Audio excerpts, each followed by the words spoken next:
Hello friends, मैं doctor Ikshita, consultant gynaecologist और आप देख रहे हैं स्त्री संगोपन। तो आज के इस एपिसोड में हम डिस्कस करेंगे ब्रेस्ट फीडिंग के बारे में। आपने देखा होगा कि जब भी कोई गर्भवती महिला स्त्री रोग तज्ञ यानी कंसल्टेंट गायनेकोलॉजिस्ट के पास 9 महीने चेकअप के लिए जाती है तो उसे मोटिवेट यानी प्रोत्साहित किया जाता है स्तनपान करने के लिए। डॉक्टर उसे बहुत सारी जानकारी देते हैं, उसे किताबें पढ़ने के लिए देते हैं ताकि डिलीवरी के बाद वो बच्चे को अपने दूध पिलाए। तो हम देखेंगे कि ये स्तनपान के बच्चे के लिए क्या फ़ायदे हैं। जैसे कि आपको पता है कि जो भी नरिशमेंट यानी उसे जो भी अच्छा आहार चाहिए, जीवन सत्व यानी विटामिन्स चाहिए, वो सभी चीज़ें रास्त यानी करेक्ट प्रमाण में माँ के दूध में मिलते हैं। जब भी बच्चा पैदा होता है तो तभी माँ को जो येलो कलर का थिक दूध आता है उसे बोलते हैं कोलोस्ट्रम। इसमें बड़ी मात्रा में फैट है जो बच्चे के लिए उसका पेट भरने के लिए बहुत ज़रूरी है, और फिर एंटीबॉडीज़ है जो उसके रोग प्रतिकार शक्ति अपनी उसकी खुद की तैयार होने के पहले उसे इन्फेक्शन से बचाती है। फिर जैसे जैसे वो बच्चा बढ़ता है वैसे वो माँ का जो ब्रेस्ट मिल्क है उसमें नैसर्गिक रीति से बदलाव आते जाते हैं जो वो बच्चे के ग्रोथ के लिए बरोबर होते हैं, अप्रोप्रिएट होते हैं, और इसीलिए 6 महीने तक ब्रेस्ट फीडिंग करना बहुत ही सलाह उसका दिया जाता है, वो एडवाइजेबल है। दूसरी चीज़ ऐसे होते हैं कि डायरेक्टली ब्रेस्ट में मिल्क तैयार होता है और वो बच्चे को पिलाया जाता है। तो जो बाहर का दूध है वो तैयार करो, उसे रखो, थोड़े टाइम के बाद वो ख़राब हुआ उसको फेंक दो, ये चीज़ें इसमें नहीं होती। तीसरी बात है कि बॉटल फीडिंग करते हैं या चम्मच वाटी से पिलाते हैं तो वो अगर अच्छी तरह से स्टरलाइज नहीं की, साफ़ नहीं की, निर्जंतुक नहीं की तो बच्चे को इन्फेक्शन होके उसको गैस्ट्रोएंटराइटिस हो सकता है, डिहाइड्रेशन हो सकता है और उसके जान पे खतरा हो सकता है।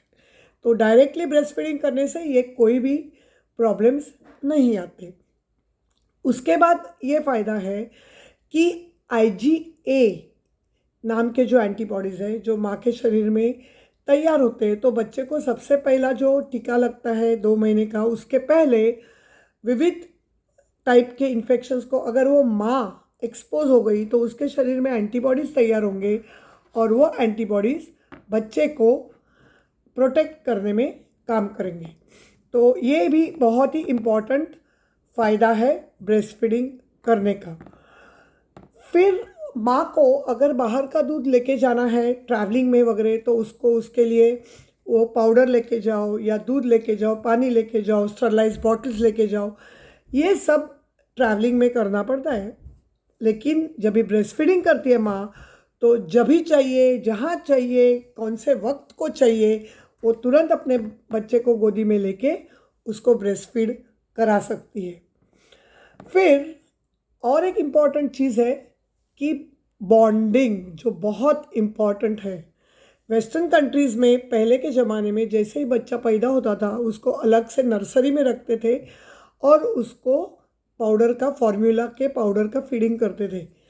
फिर उन्होंने ये देखा कि थर्ड वर्ल्ड कंट्रीज़ में, डेवलपिंग कंट्रीज़ में, जैसे अफ्रीका हो, इंडियन सब कॉन्टिनेंट हो, ईस्टर्न कंट्रीज़ हो, जापान जैसे डेवलप्ड कंट्रीज़ हो, जहाँ पे बर्थ के बाद ब्रेस्ट फीडिंग ही किया जाता है, तो उससे क्या होता है कि माँ और बच्चे में एक बॉन्डिंग पैदा होता है। बच्चे को बहुत ही सुरक्षित लगता है माँ के गोद में रहने के बाद, और उसकी मानसिक डेवलपमेंट बहुत अच्छी होती है, वो अच्छी तरह से सोता है और माँ के शरीर की जो खुशबू है वो उसको मिलती है तो उसको बहुत सूदिंग और रिलैक्सेशन वो महसूस करता है, और ये बहुत ही इम्पॉर्टेंट बेनिफिट है उसको स्तनपान यानी ब्रेस्ट फीडिंग करने का।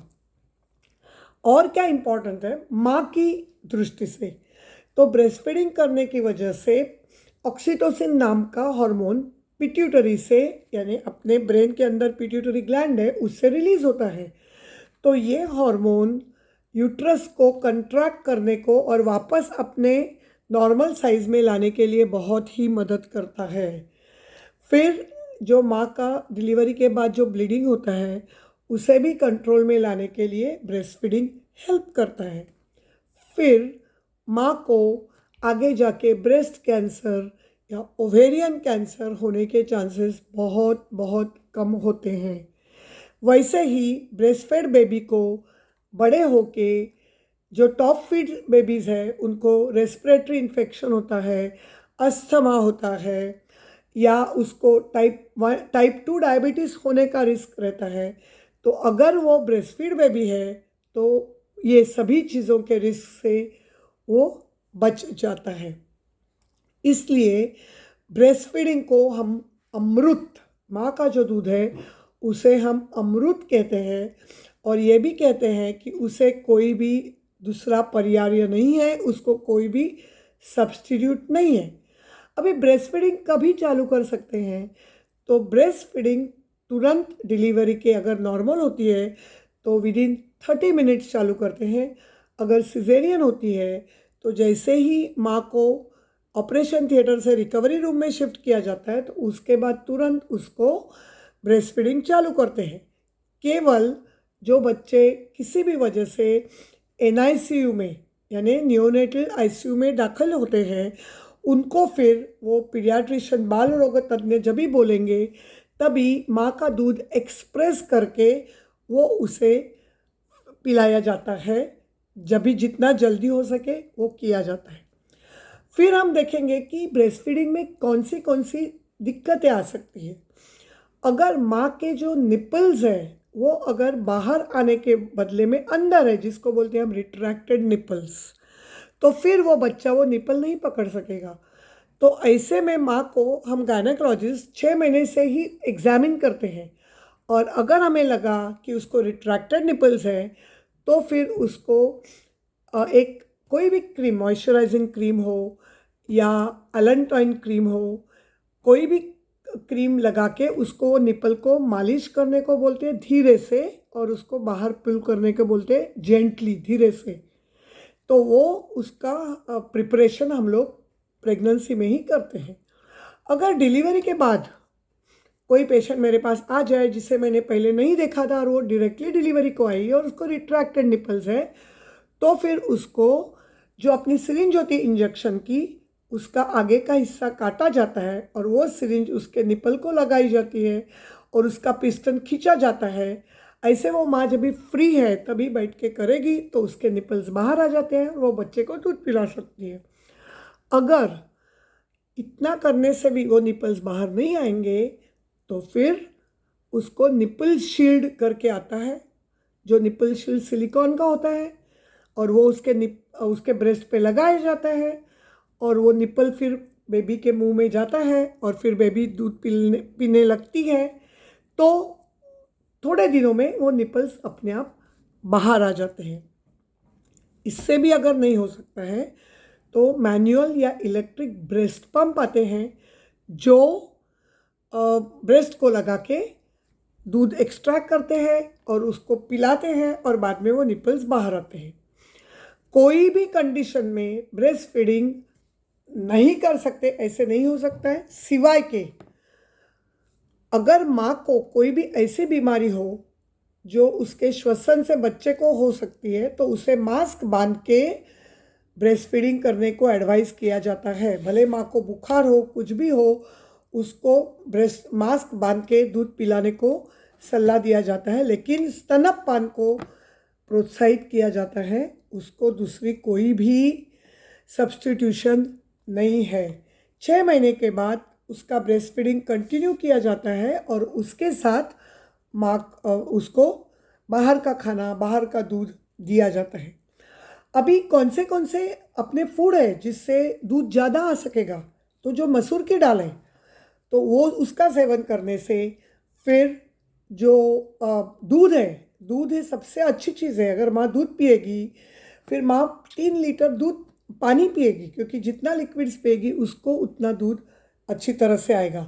फिर शतावरी करके एक आयुर्वेदिक दवा है जिसकी कैप्सूल्स आती है, जिसकी पाउडर आती है, वो दूध में डाल के माँ पिएगी तो उससे दूध पड़ता है।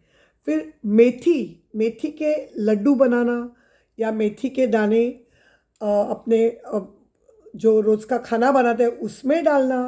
फिर अड़ीव करके एक ग्रेन्स आते हैं तो उसके खीर बनाना, उसके लड्डू बनाना। फिर अपने खाने में गार्लिक यानी लहसुन का समावेश करना। ये सभी चीज़ों से दूध बढ़ता है। इम्पॉर्टेंट चीज़ है माँ की नींद। अगर माँ को अच्छी तरह से नींद नहीं मिलेगी तो ये प्रोलैक्टिन करके जो हार्मोन है जो अपने पिट्यूटरी से निकलता है और जिससे दूध बढ़ता है वो सिर्फ नींद में ही आता है। अगर माँ को अच्छी नींद नहीं मिलेगी तो उसे दूध नहीं आएगा, कोई भी दवा काम नहीं करेगी। इसलिए जब भी शिशु सोता है, क्योंकि छोटा बच्चा रात में जागता है, तो जब भी शिशु सोता है, दिन में सोता है तभी माँ ने सोना चाहिए, रात में जब भी सोता है तभी सोना चाहिए। उसको अगर अच्छी गहरी नींद आएगी तो दूध बढ़ेगा। कोई भी टेंशन, स्ट्रेस की वजह से दूध कम हो जाएगा। इसलिए माँ को हैप्पी, रिलैक्स्ड रहना चाहिए, म्यूज़िक सुनना चाहिए, बच्चे को बार बार अपने पास रखना चाहिए, अपने गोदी में लेना चाहिए, तो उसे अपने आप खुशी की वजह से दूध आ जाता है, जिसे मराठी में बोलते हैं पान्ना फूटने, इंग्लिश में बोलते हैं मिल्क लेट डाउन।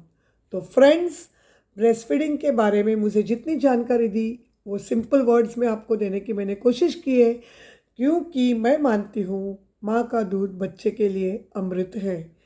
अगर आपको ये जानकारी अच्छी लगी तो आपके फ्रेंड्स के साथ इसको शेयर कीजिए और मेरे चैनल को सब्सक्राइब कीजिए। मिलेंगे वापस नए टॉपिक के साथ, तब तक के लिए खुश रहिए और अपनी सेहत का ख्याल कीजिए। धन्यवाद।